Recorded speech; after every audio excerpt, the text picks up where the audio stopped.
All right, our last speaker is probably the most appropriate of speakers. It's other than, me and Evan grew up, we're brothers. I mean, other than Laura and, 60 or 70 other women around the country, I've probably seen them naked more than anybody. So that was a joke. It was a joke. It was an opportune joke. But Mark is like the third brother, and Mark Simon's going to come up here. And I don't know if you guys know Mark, but if there's a deal to be made in Hollywood, he wants to make it. And someday he will.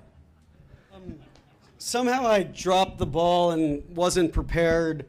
And Adam said, but I want you to go at the end because I have a lot of things prepared. And if no one says anything, am I going to be missed in all of this? So what a job Adam Slater's done emceeing tonight. You've done a very good job. It's true. You got to speak the truth. The truth is, he didn't say that to me.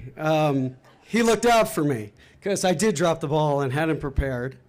And I think Adam and Evan, that's how I've always felt. They've always looked out for me, and that is meaningful.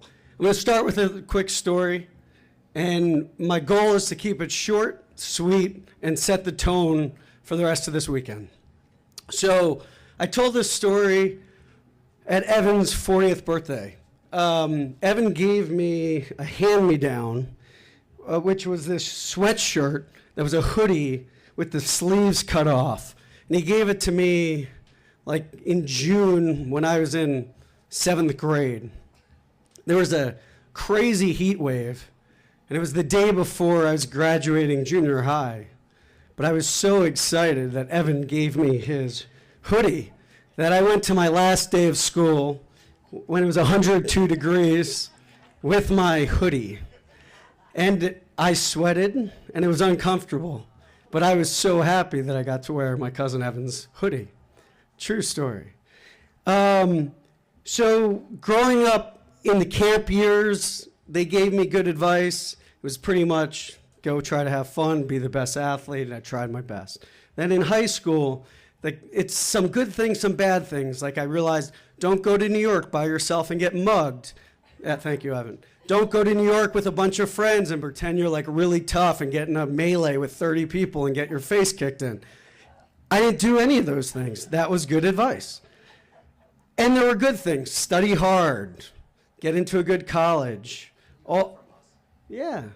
I said I would see the negative and try to do the positive. Sometimes I do see the positive and do the positive. He helped me out, fake IDs. Evan gave me his birth certificate. I went to the DMV. I was Evan Slater for several years until I was robbed and someone else became Evan Slater. But in any event, the point here is that they looked out for me, they protected me, I looked up to them. And I really did get good advice from them, and I learned from their mistakes, and I feel like I was always a better person because of them. True.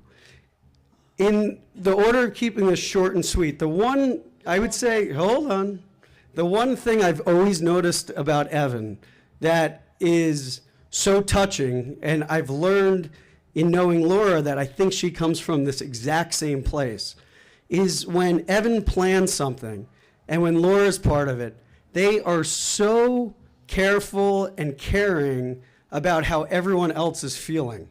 If you go to Colorado with Evan or you go on a trip, he's so preoccupied with, are you having a good time? Is this, and he wants you to enjoy his fun. Mark, are you having a good time, Mark? And he wants you to be a part of it. And I've totally seen from Laura that it's the exact same thing. It's like a warm blanket. It's inviting. You want people to enjoy your joy. And that is the tone that I want to end on. So that we're all here for you, for this weekend, to enjoy your joy, which is a pleasure to be a part of.